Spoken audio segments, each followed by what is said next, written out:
think the biggest hurdle that we need to be able to cross, especially working with the micro lending platforms, because really this is micro lending. This is not like bank loan or something.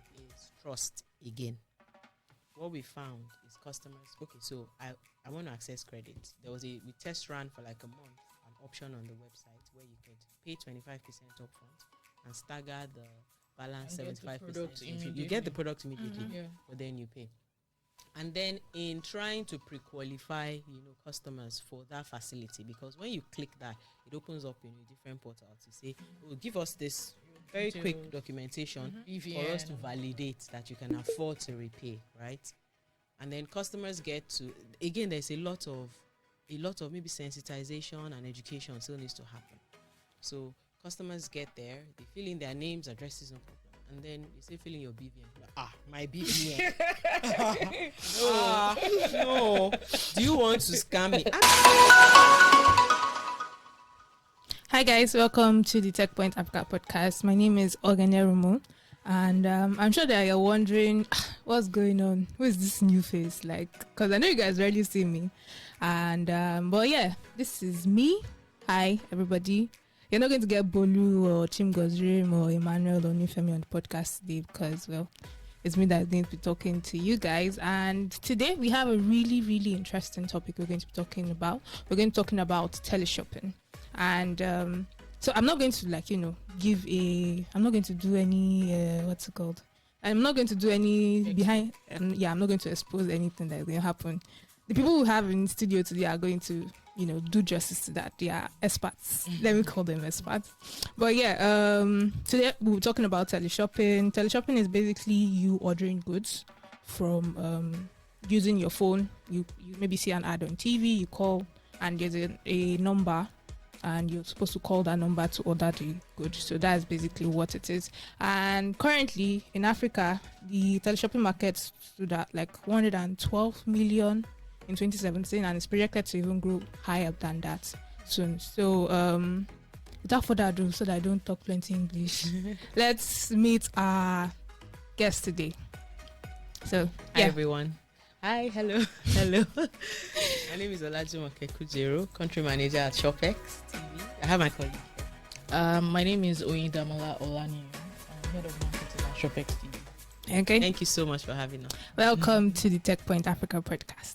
Thank you. Very welcome. Thank you. I hope you guys, found your way here safe. We did. And in fact, your intro, I was wondering, so what's there left to say? Like, already? she got there already. You know too much. Don't worry. We'll discuss a lot. So don't worry. There are going to be a lot of things to, talk about, because I think this is a really new channel in the Nigerian space. People rarely talk about.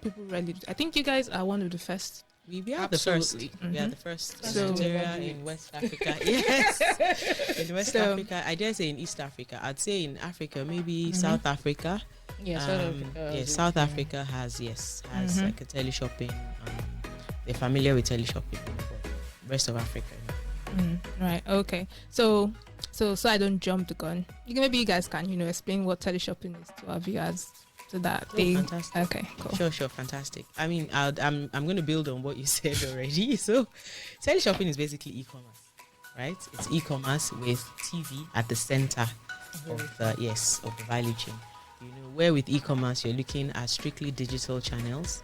There is a crossover with teleshopping where you're leveraging the TV audience, and you are inserting basically that interest in TV into the e-commerce value chain. So what it basically means is I'm a TV viewer. I love to watch TV.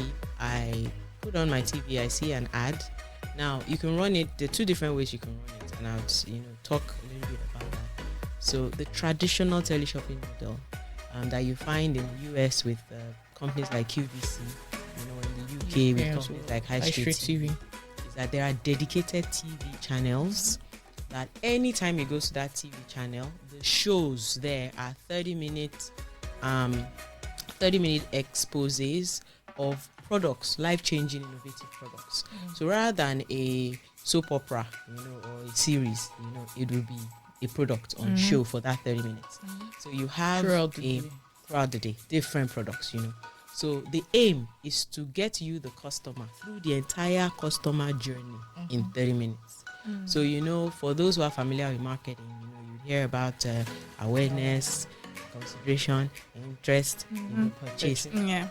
Teleshopping seeks to get you through that awareness, consideration, interest, purchase in 30 minutes.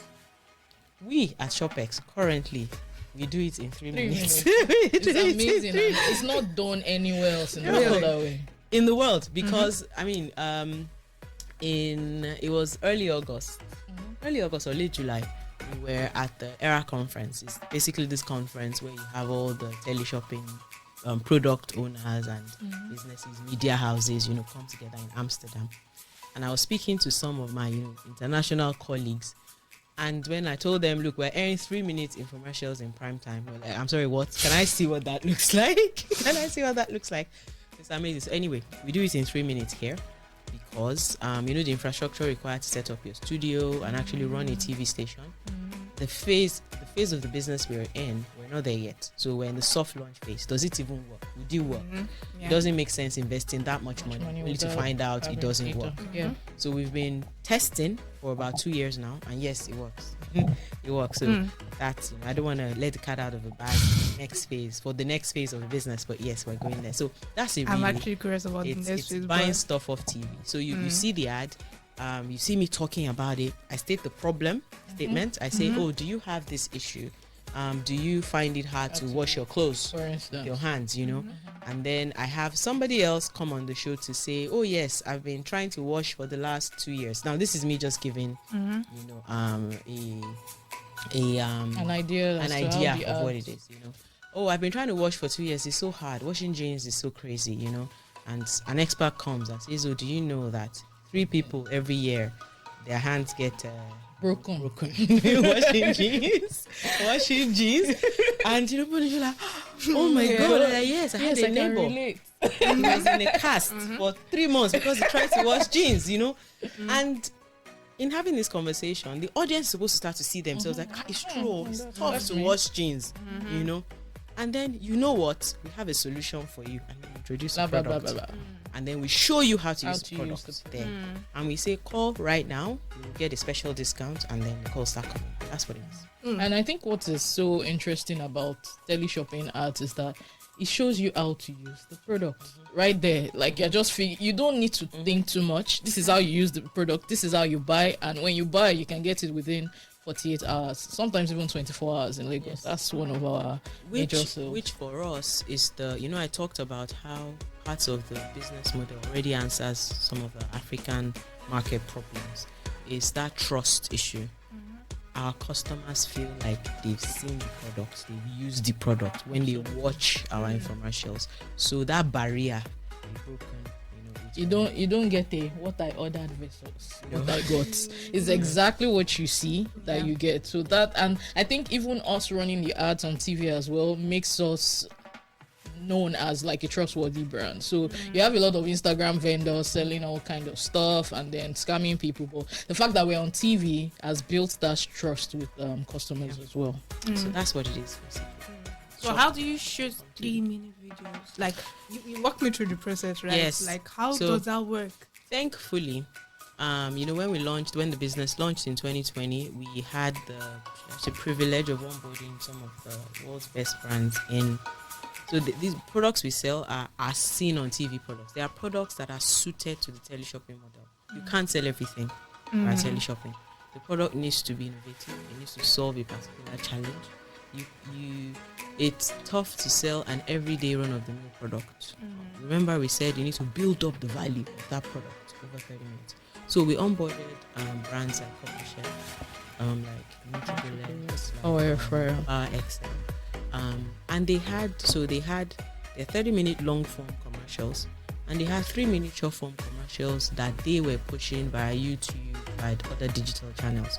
We took that and then adapted it for TV. So what we do is we take the assets already existing for some of the brands that we use or that we sell and localize it. So where you have a foreign model in a 3-minute ad, maybe you'd have 5 foreign models up here. We reshoot the scenes where there are occasions. We shoot the voiceover, so we transcribe the entire thing, rewrite the script and localize it. So for a Copper Chef ad, for example, where the ad is talking about how you can make your steak, meals that are not local to Nigerians, we switch it over. We say fried change, jollof rice, and we localize it. So we basically redo the VO, and then we redo the scenes with the foreign models, right? We have created an all Yoruba infomercial with foreign colleagues, because we have a few of our colleagues abroad.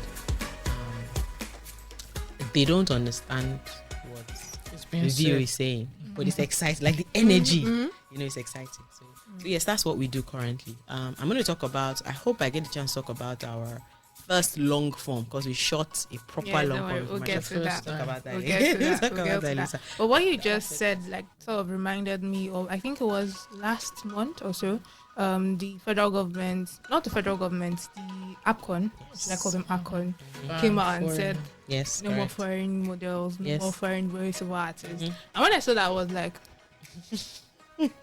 first of all, my first thought was, how many ads use foreign models? How many ads use foreign voiceover artists? Well, as I was, talking to other people, they're like, some use people from other African countries, so they would fit into that foreign model. Some use voiceover artists from from African countries.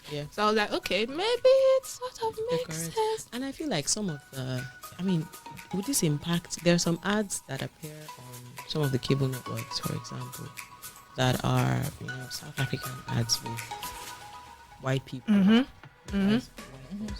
I'm not going to mention the cable network. So you get some of the ads that are meant for the South African market.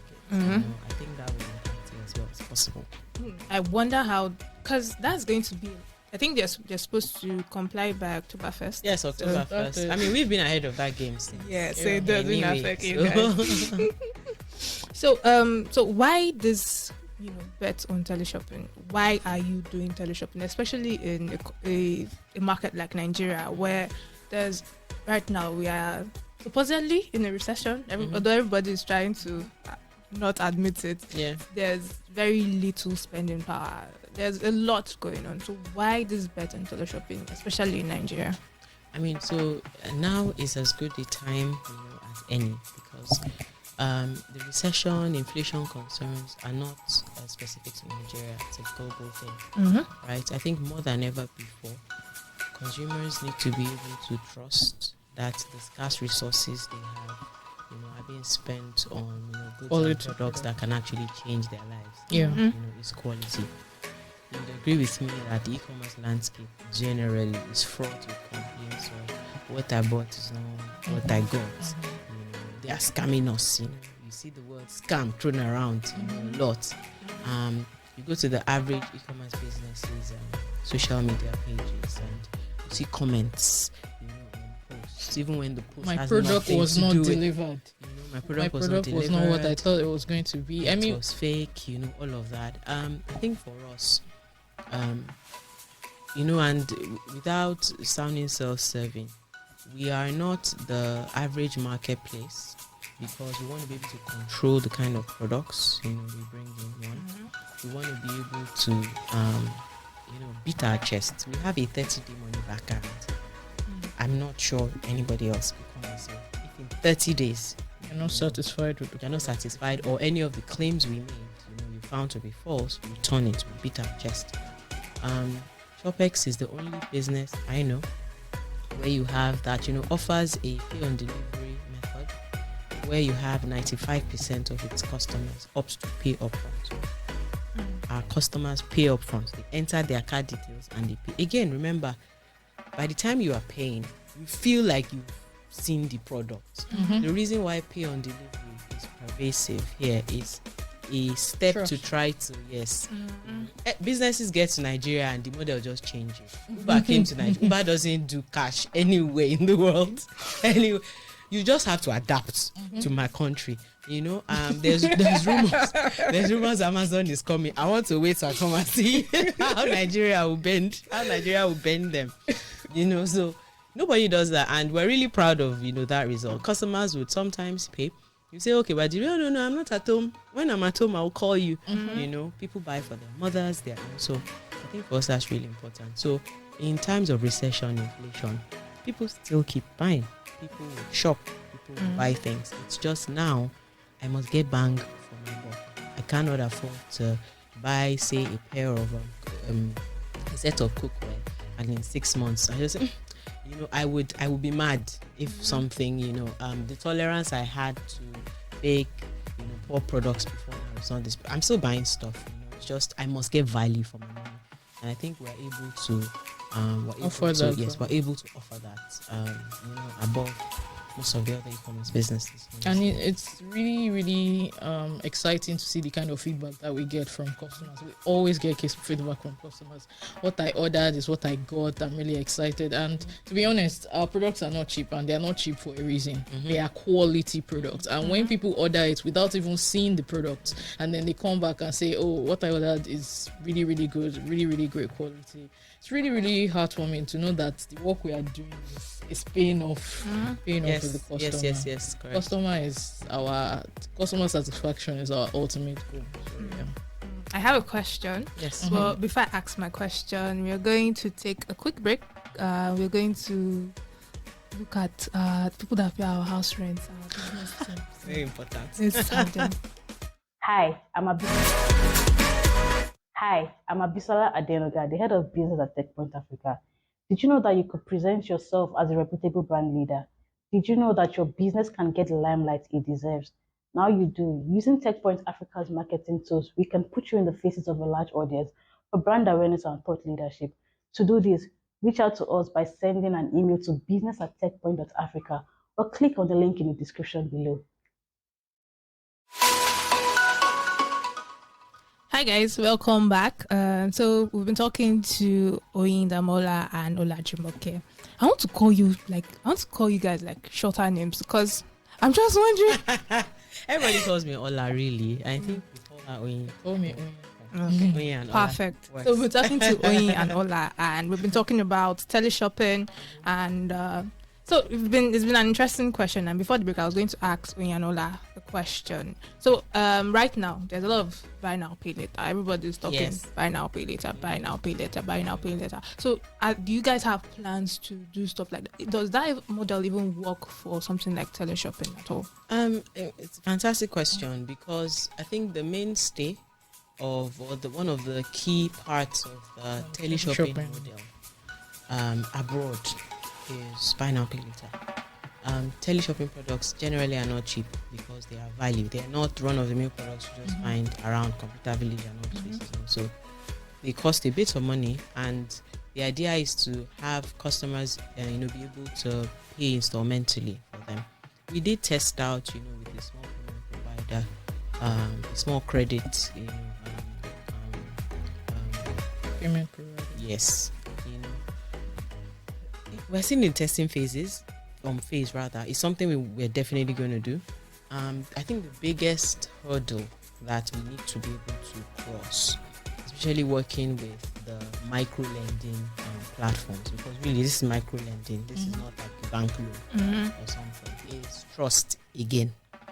What we found is customers. Okay, so I want to access credit. We test ran for like a month an option on the website where you could pay 25% upfront and stagger the balance 75%. You get the product immediately, but then you pay.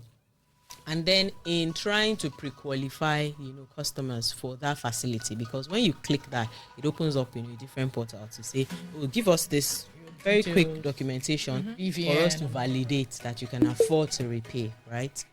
And then customers get to, again, there's a lot of maybe sensitization and education still needs to happen. So customers get there, they fill in their names, addresses, no problem. And then you say, fill in your BVN. Like, my BVN. No. Do you want to scam me? I mean, it's better to be safe than sorry, right? But then we try to also pass information to say, look, no, nobody's scamming you. Fine. So you need to, this is what you need to look out for to be sure that, entering your details, in a platform is safe. Look for the SSL security certificate if there's a padlock. And people are like, I'm not entering my BVN anywhere. And then you spoil the matter when you say 3 months back statement. Why are you looking at my account? And then you have to explain that. Okay, how am I sure you can pay me back if I don't look at your account? And then your BVN also tells me a bit about your financial history. Yeah. Are you owing other people? So it's not enough to see how much you earn every month. Could that money already have been promised to other facility companies or loan companies? So those are the things. When my money is complete, I will come and buy it. So that happens a lot. Micro lenders, I think that there needs to be a lot more education. One, that nobody's trying to scam you. For credit to work, you need to divulge, you need to give up your financial information, right? So the way around that is we started talking to some of our banking partners to open up our store to their pre-qualified customers. We have banks like GT Bank, for example, that have the quick credit scheme. They pre-qualify customers already. So if you have the GT Bank app, it will tell you that you are pre-qualified for certain amounts. So it means it might take a bit of time because you need to then have good coverage across the big banks. By the time you have 5 of them on your book, you say, look, Bank A, expose me to your customers. Bank B, you have good coverage when you've covered 5 of them. So that's our approach now, right? While the microcredit industry, is still gaining, a bit of credibility, and it's not helped as well that you have some of the smaller loan companies, the drama that happens. So person's a criminal. So people are very wary of that. We've gotten feedback from that as well. So customers say, so that if people will now put my obituary. I'm like, but we won't do that. So tell my family members that I'm wanted. So while the micro lending industry is still, trying to find its feet, we're gonna go through, the banks and let's see how that goes. But definitely, we have to offer that. That's an interesting angle to go through, because I don't think a lot of people think about that kind of angle, because that already solves the problem for you. You don't have to worry about people not paying you money. You know that these sell people, they're taking loans and they're going to pay you back. Yeah, the salaries are domiciled with the bank. Honestly, already. that's the only has way it can work in Nigeria. Yeah. That's really the only way. Because if you try to do it yourself, you're going to be running your business at a loss. You have to be. So there was a business I worked with, travel company. I know you mentioned their name, but they have this very popular product. If I mentioned the product, everybody the company. Pay small, right? Pay small is financed entirely by the business. There is a separate purse. You have to be well funded, to be able to run microcredit facilities by yourself for your business. And you also need to have the infrastructure on ground to chase your money back, especially when, like for us. So for that business, for example, you do not get the ticket details released to you until you finish paying. So that ticket is still kind of like a collateral. And then when you pay the first installment, it's non-refundable. So if you don't finish paying. We use that money to reclaim your ticket back from the airline. In our case, you have to ship the products to the customer, first. Do I get repo men to go get your pots and pans back in case you bought pots and pans? That's never. So that's it. So the best thing even if you get it back, you can't even sell it. So it's pretty much useless. So that's it. A lot of even banks, they get collateral from you. If you get a car loan, the car is the collateral, they get it back. In our case, the products are not valued that high enough. The resale value is not worth it. So we don't have that much money yet. I say yet. Right. No, of course. Okay. By God's grace. Yes. So I still have one more question about buy now, pay later. But because now I'm wondering, there are already companies like say CDK that offer buy now, pay later. Is there a possibility would a partnership with a company like that actually work for you guys? Because I know you already mentioned that it's not a product you can sell on Teleshopping, and sometimes you still have to pre-vet this customer. So would a partnership with maybe a buy now, pay later company like that work? Yes, so that was what we test ran. But the way we wanted to, and I think let's see. So 2 things. One is to go into a full partnership where, for me, what will work, would be to work with a micro lender that already has an established presence. Marketing is strong, people know about them, so that when you say ShopEx in partnership with so person, they lend some of their already earned credibility to it. Because the way we attempted to do it was to mask the provider behind ShopEx. Wanted the customer to feel like we're facing ShopEx squarely. So that might work, which is why we're going through banks. So we said, look, banks already have your information. Because the biggest issue was I'm giving somebody my BVN. The bank already has your BVN, has your account details, has your account statement, your history. So I don't need to share. The problem is I'm asking you, I'd be great. I don't have to ask you. Your bank has it. Your bank has said, so if you are pre-qualified, for example, your bank just sends you an email to say, look, you can access the products of this business, so don't worry, we got it covered, and it's coming from your bank. So but yes, definitely we still maybe need to test run on a small scale with a micro lending company that has its own established presence, because we do need Nigerians need to be reassured, with credibility, a name that they hear. They need to have been seeing your billboards around for a long time. Maybe if like a business like Kuda, for example, it's popular, they've been able to establish their brand presence in a very short time. Maybe if they had like a binary. But I know CDK is electronics mainly, isn't it? They sell other things as well. I think they sell laptops, they sell beds, they sell mattresses, they sell a lot of things. Okay. But let me not do that. You've done already. Okay. So I know we've been talking about it a bit. I think we talked about it even before we started recording. About the whole e-commerce market. Yes. And people say e-commerce is dead. I don't know if I agree, but it's not dead though. It can't be dead. It's just rising. E-commerce. Okay. So if it was dead, why would a brand like Amazon be considering coming? It's not even that is the that's the way forward, and it's only going to evolve. I know that it's going to definitely evolve from what we have currently to more immersive experiences. There will be a lot more technology that bridges that. I've not seen or felt the product, whether it is, I don't know, some kind of crossover, VR, AI, metaverse. Yeah, we're going to be metaverse shopping really soon. And that's still e-commerce because you're not physically actually seeing the product, but your avatar is there. The avatar of the thing is there. You're trying it on, and all of that there. So, no, it's not dead. Technology is going to keep finding ways to, and again, the jury is out on whether that's good or bad, to keep finding ways to reduce human interaction as much as possible. That's what it is. Technology, yes, finds ways to bring us together, but in a way that we don't really have to be together. Just look at metaverse we just talked about. It's supposed to drive community, but there's no actual physical.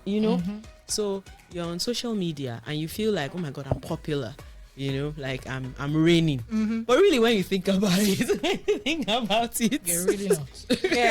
When you think about it, there was this funny, I don't know whether it's true or whether it was just for there was this influencer who had invited people. Yeah, I saw that. In my head, I was like, oh yeah, it was such a rude shock.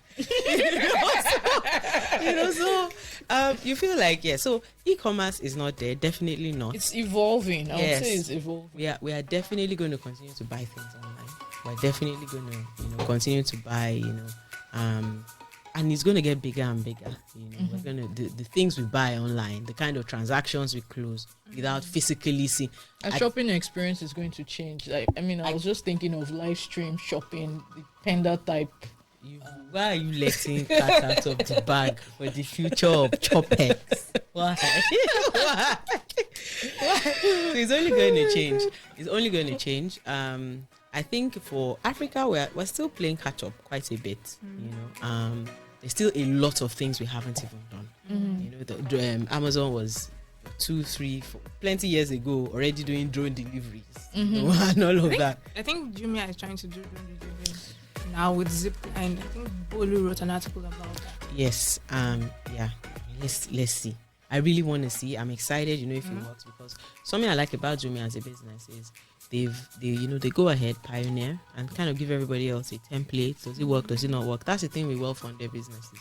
go and do it, and let's see, you know, Open the how it way works. for So yes, others. it's exciting, but a lot still needs to happen, for it to become fully established e-commerce in Nigeria. And I think some parts of the value chain needs to be much more improved.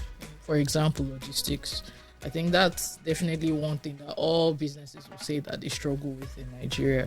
I mean, I'm glad that we're able to fulfill customers' orders when we say 48 hours or 24 hours. But I mean, I wish it can be better. I wish it can literally be like in 6 hours and people can get their delivery. So that needs to be better. The way it is much better or much very, very fast in the Western countries. I think that needs to be much better here as well.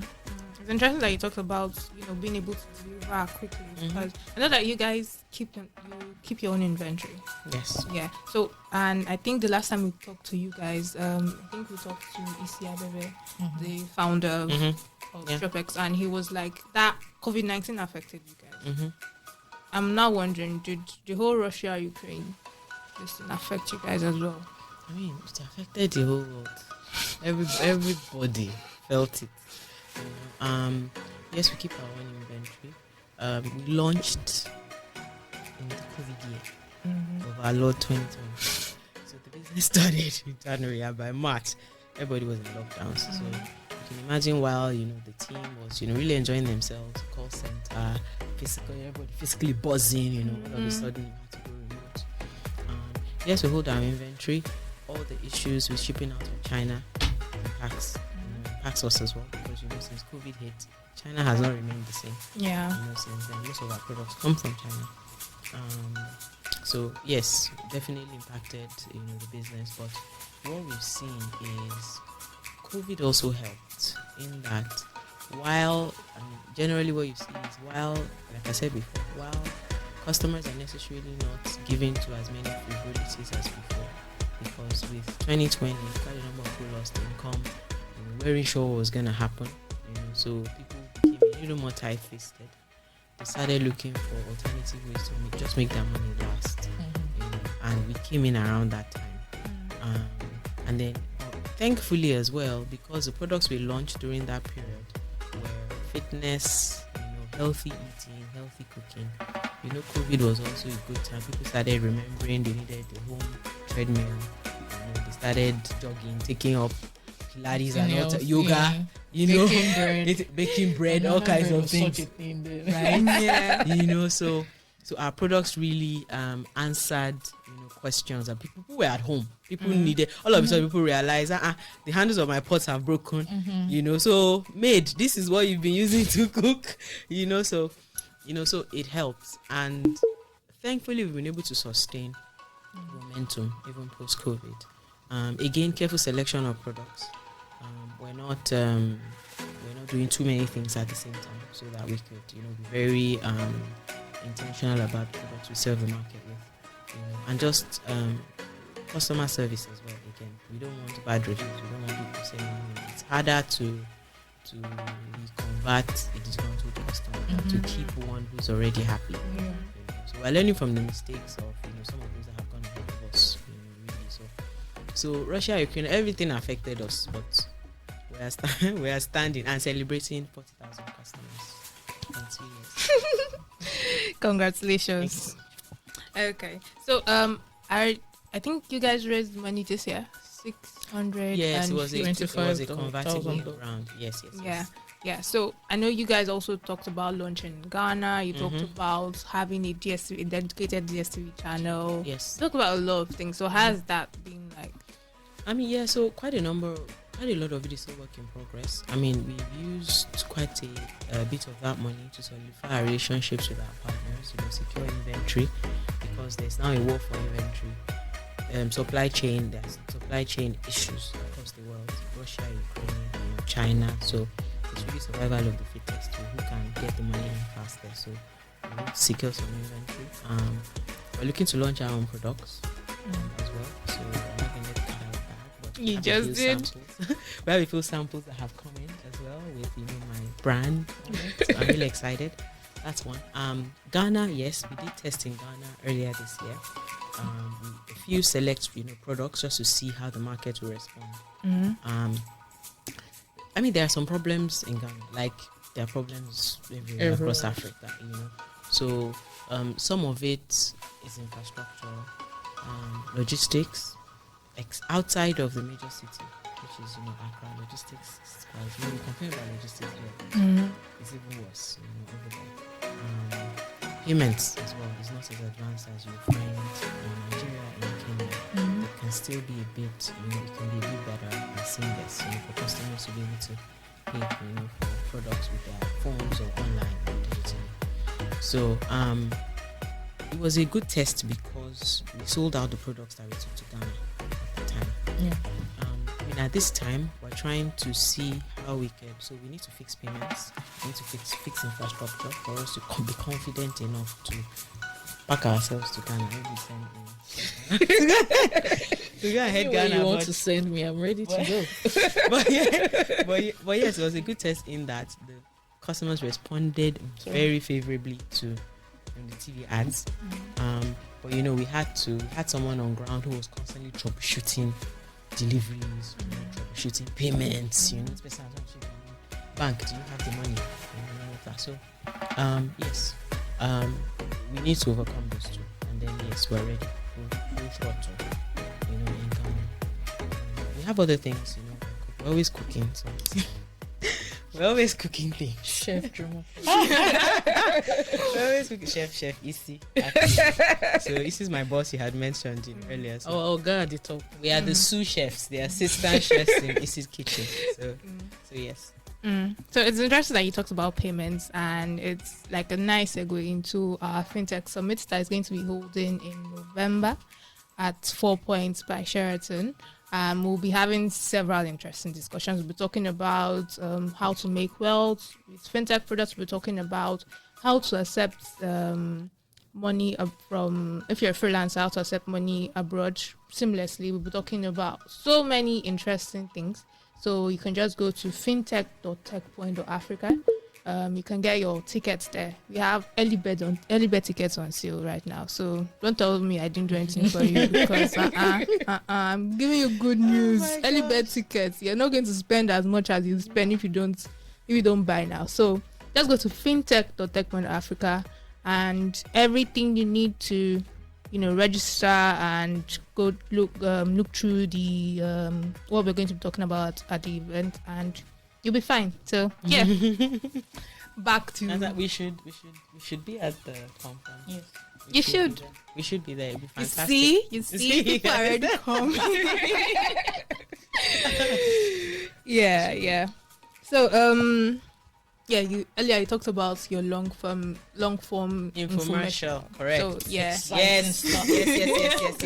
Woo, finally. Okay, so The moment you've been right? I've been itching. Okay, so for 2 years we've been in the soft launch model, like I said, doing 3 mini commercials. But we thought to ourselves, okay, you know what? It's time.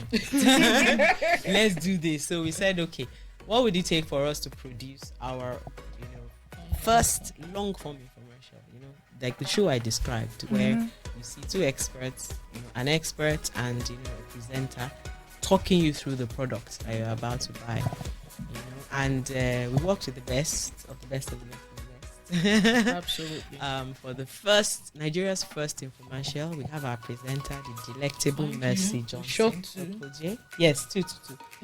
Mercy Johnson Okoje was on set. She was our presenter.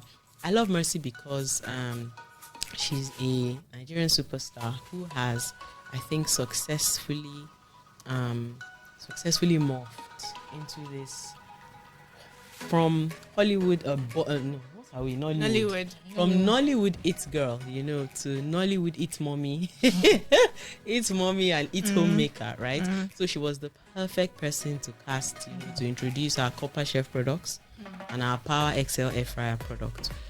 We worked on the Power XL Air Fryer product with Chef Tolani, Diary of a Kitchen Lover. She's an Instagram sensation. Yeah, so she's we've worked with Chef T for a while. She's like our pioneer influencer. If you go to like old YouTube videos, you always see her there. So So the two of them, Chef T and Mercy, teamed up to reintroduce the Power XL air fryer to Nigerians, and then we worked with same Mercy Johnson along with Chef D. Yes, I think Chef D is your own favorite. Yes. yes.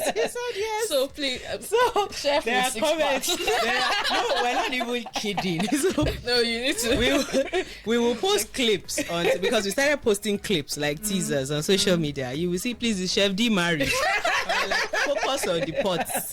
Like, Well, I mean, we are selling you copper chef here. focus on the pots, my dear. Don't lose focus. You know. So we're in the final stages of editing. We're going to be airing the infomercials from the end of this month. DSTV channels, about 4 DSTV channels, And TVC as well. and TVC as well. So watch out for press releases, on it. But definitely, and we're going to be sending press release to Techpoint. Okay. When we launch it. So I'm pretty excited. I can't wait to see people's response, to it. I know definitely, Nigerians are special people.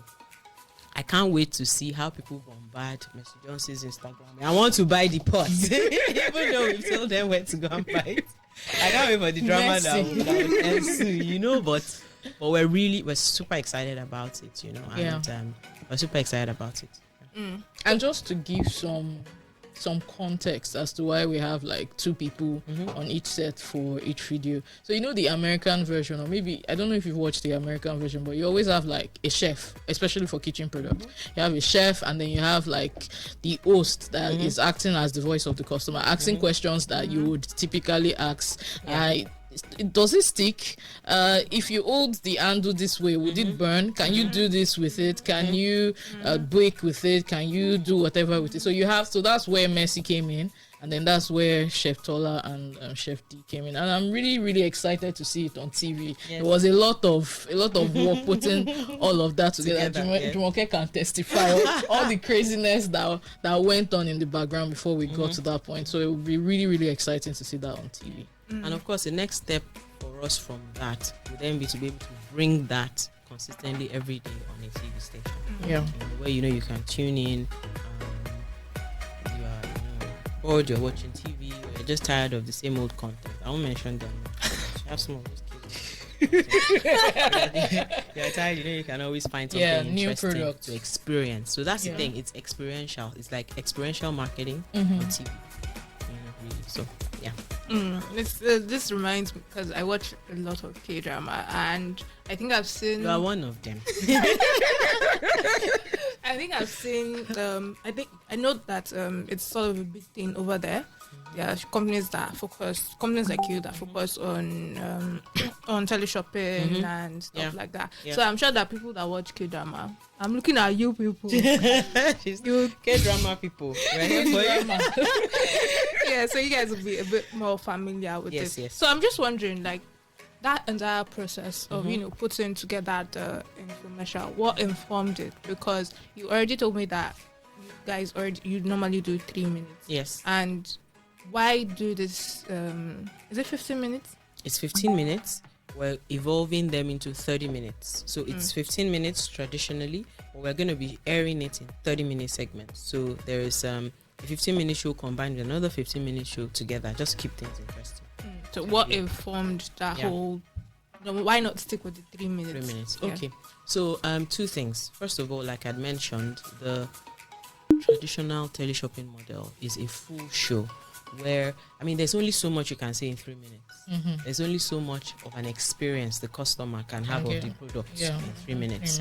I know those are 3-minute commercials. We air them on prime time. And you can imagine what the cost of that would be in today's Nigerian TV landscape. So we're going to be airing our 15 to 30 minute infomercials off peak. So in the evenings, which when people are chilling, come out to see on TV, and then we want to get them thinking about the next innovative product to buy. So the key thing is there's only so much you can say in 3 minutes. A full 15-minute show gives you a lot more to experience as a customer.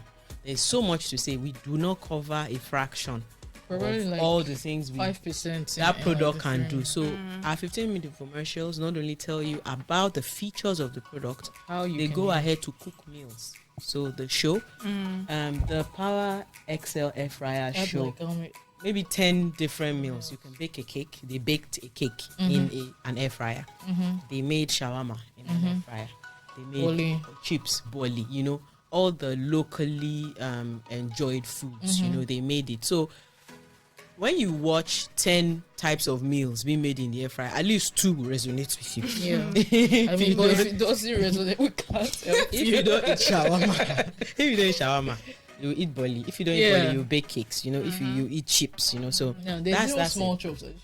Small chops, So because the thing is, customers, when you say, oh, this can do this can do that, customers are like, it's nothing like actually putting it in the air fryer, waiting and bringing it out. Like, see, that's what it is. So yeah.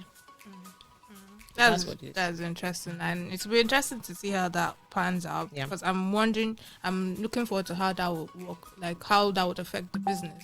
Because I know as I earlier just said, you guys had made how much in sales? 2.1 million. Yes.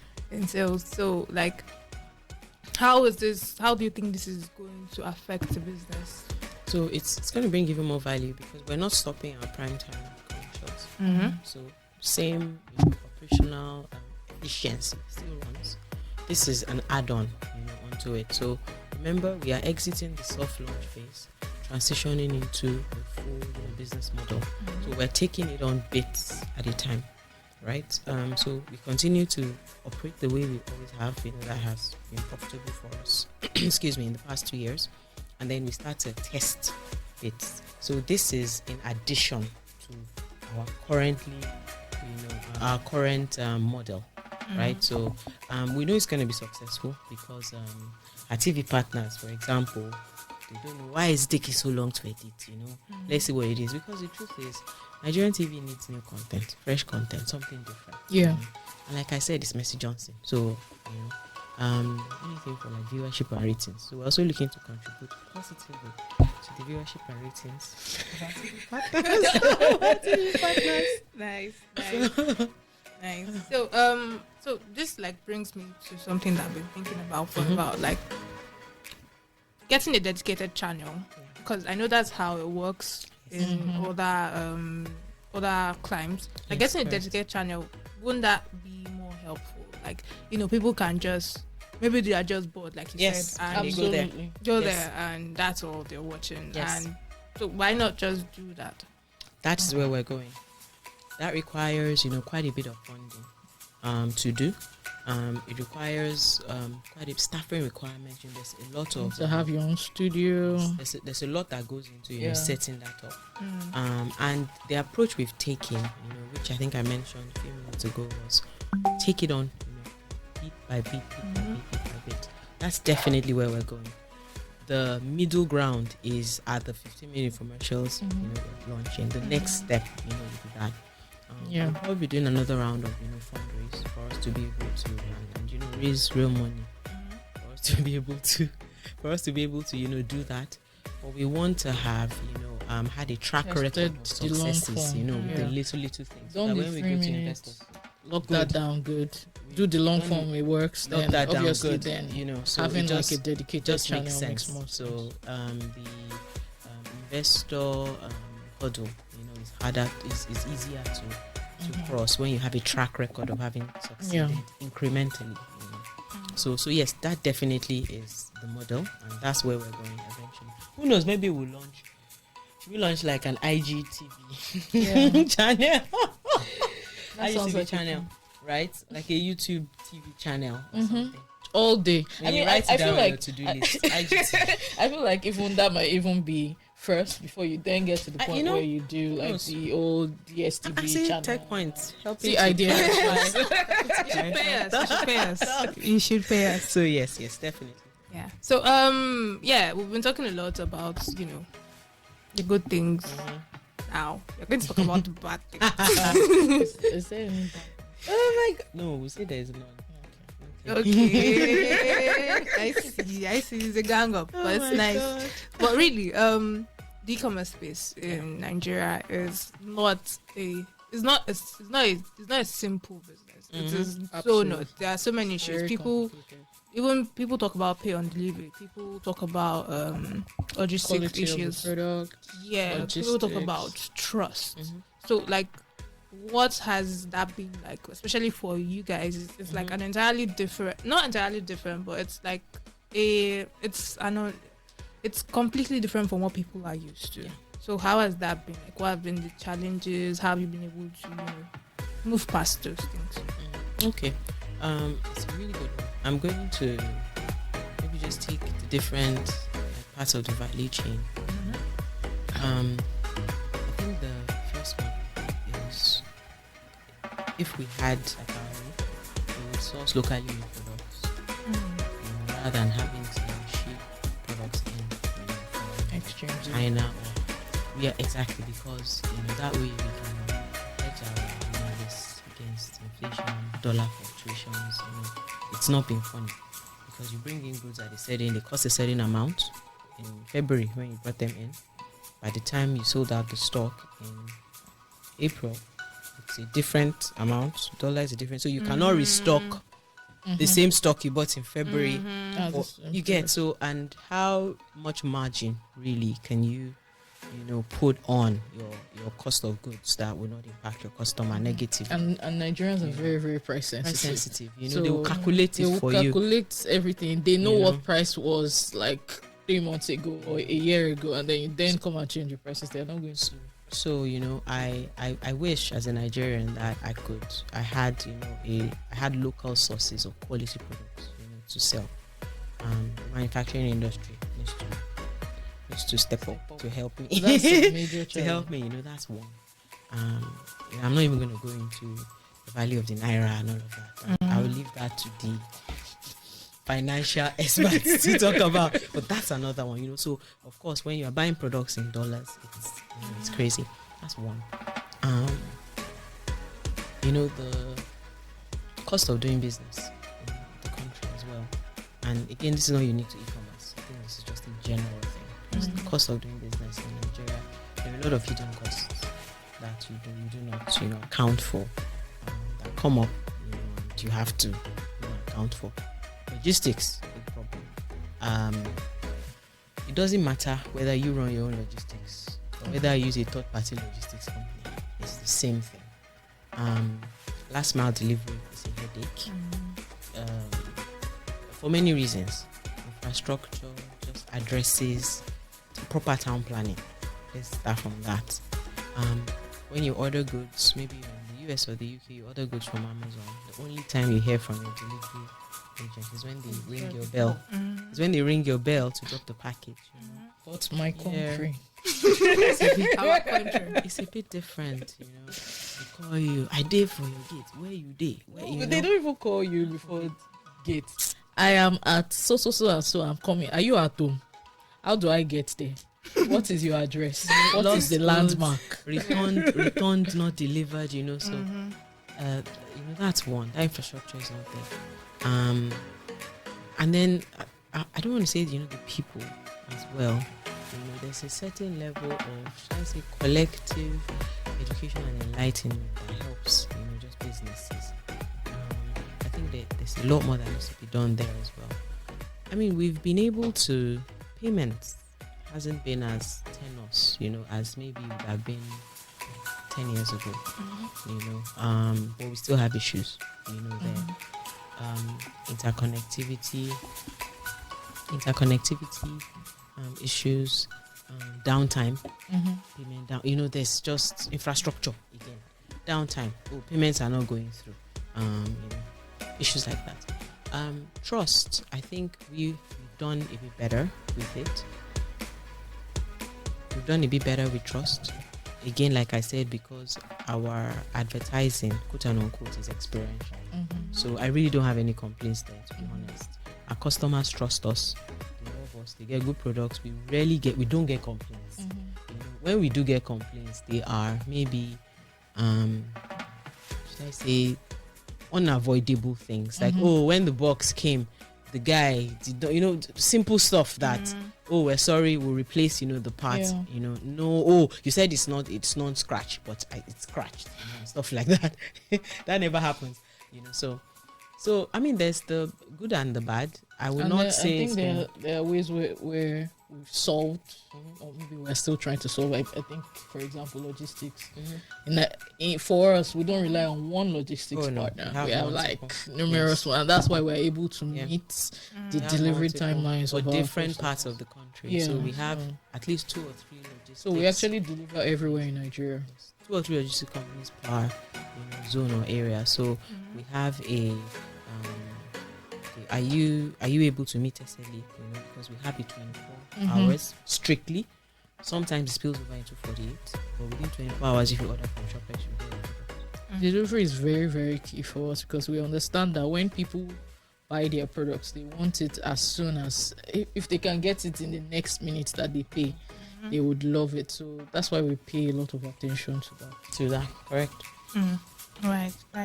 So now there's something that people say that the e-commerce space is largely unregulated because, for one, we have really outdated laws covering it. So, do you think that is like a good thing or a bad thing? It's a mix of both. Can there be more regulation? Yes. Is there no regulation? That's not true. There's regulation.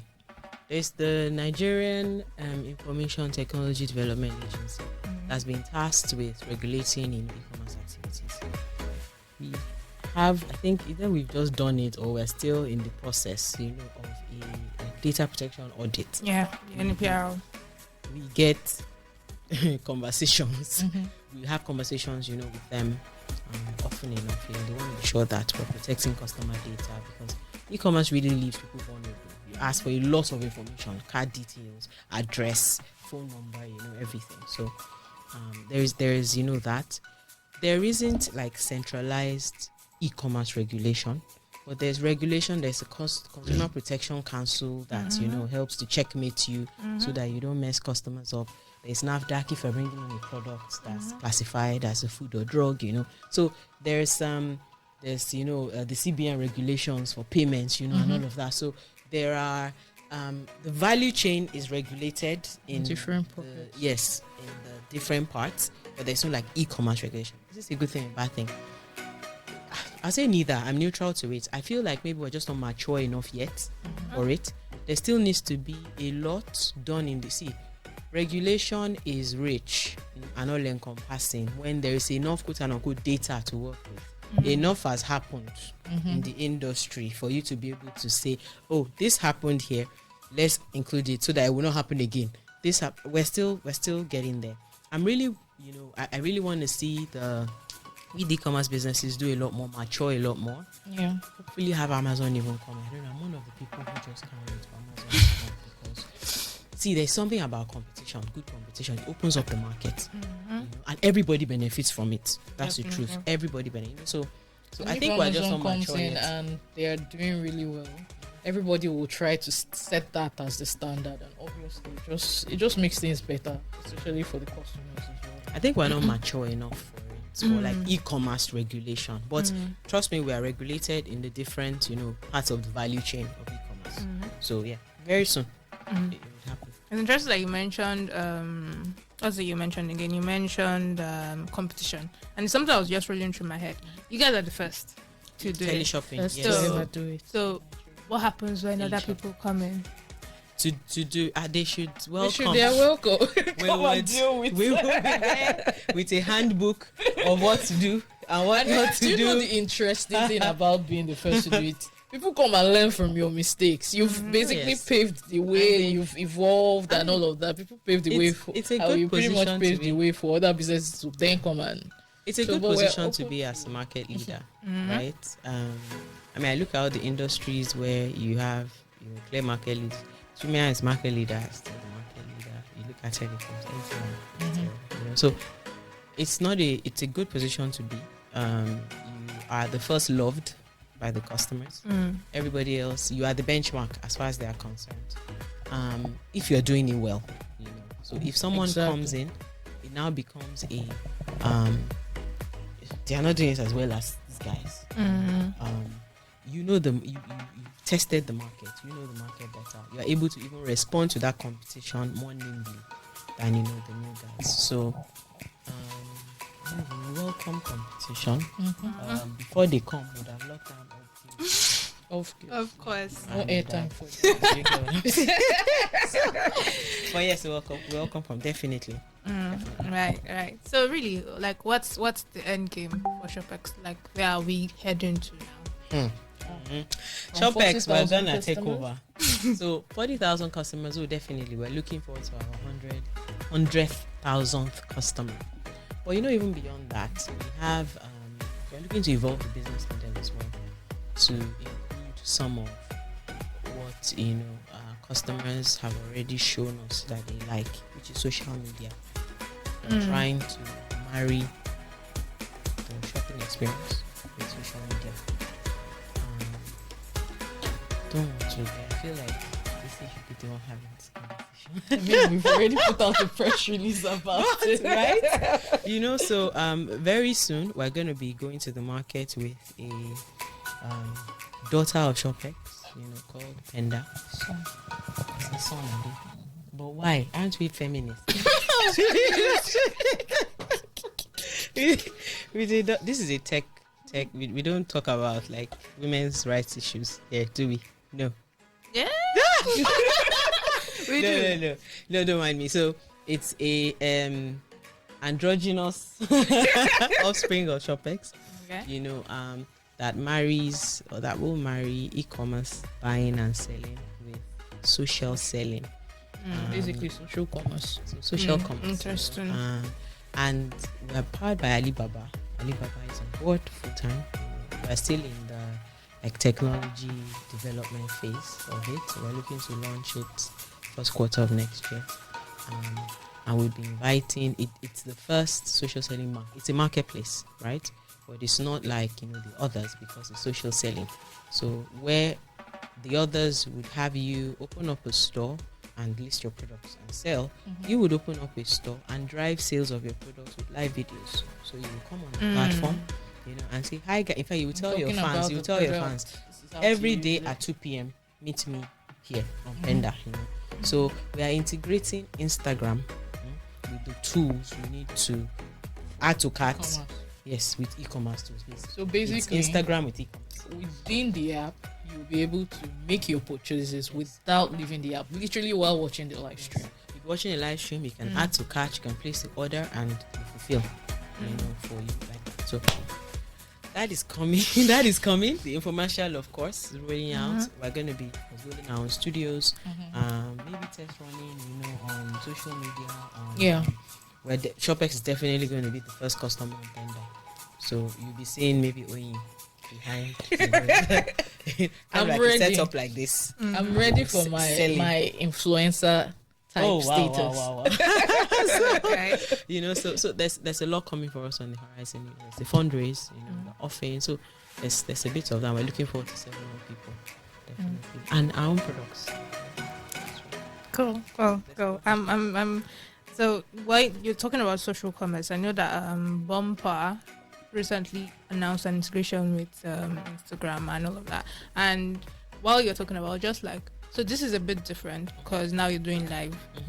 So it's not it's more experiential. Yes, we want to stay within the ambit of video and experiential. So we want you to be able to say, hi, I'm a makeup artist, but I sell makeup products as well. I want to show you guys this rouge lipstick. Rouge lipstick, and look, this is not, the pigment is rich, and as you're applying it, people are like, it's rich. They order. If this is too loud for you, I have pink, baby pink. What do you think? And people are commenting saying, do you have a deeper pink? Show me. And like, I see your comment, don't worry, I have a deeper pink.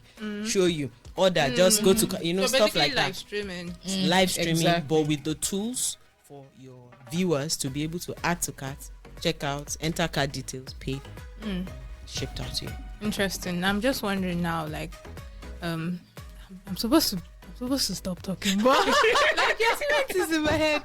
But does that really solve the trust issues? Because sometimes people will be like, And you people can edit it and stuff. Like, so why should I believe? I mean, it's just live streaming. It goes a long way. So would there still be doubters? There will always be doubters. Okay, let's take a look at Amazon. Amazon is, of course, still faces trust issues, right? How have they been able to overcome some of this? You have amazing returns. Their returns policy, second to none. Do you return the item? In fact, you don't. Sometimes you don't need to return the item. Keep the item. They give you back your money, right? They've tried to make the flow easier to access, and just easier for the customer to feel like you got me. There would always be doubters. You can't talk to everybody address every concern. What you want to do as a business person is ensure that you can reach at least critical mass with those that trust you. So I believe definitely that's what because we've seen it work with ShopEx. Experiential video, and that's not even live. These are recorded, video ads. We see them work. So not to talk of like a live video where if you drop a comment, the person will say, Oyin, I see your question, is it waterproof? Yes, of course. In fact, I have water here. Dabs it on her lip to see the tissue is clean, stuff like that. Oh, I brought something like it cracked. It's not this one. You know what? Let me rub it on my hand while I'm talking. In 20 minutes, I'll show you it didn't crack. So stuff like that. Right. Okay. I have other things to say, but let me not say it. Maybe we'll talk about it later. Thank you guys so much. It has been really interesting listening to you guys talk. And thank you everyone for watching up to now. Thank you so much. If you're watching us for the first time, don't forget to like this video, subscribe, comment, tell us what you thought about it. Tell us if you have questions for Oyin and Ola, please feel free. Yes. Drop it in the comment section. We'll send it over to them and they would, answer your questions. Yes. Yeah. And so thank you so much for watching to the end. This video will be available on YouTube. Obviously, that's where you're watching it, so you'll see it on YouTube. And we also have this on Spotify. I'm not going to talk like Bolu, so don't expect me to do all those Spotify, Google Podcasts, not me. So you can listen to us on Spotify, Google Podcasts, iHeartRadio, Apple Podcasts, and anywhere else you get your podcast. I think I sound like Bolu. I was going to say you just sounded like you just said you want to, but you tried. Bolu's spirit is strong in the studio. But thank you so much. TikTok people will see you. Instagram people will see you. Everybody will see you. So bye everybody. Bye.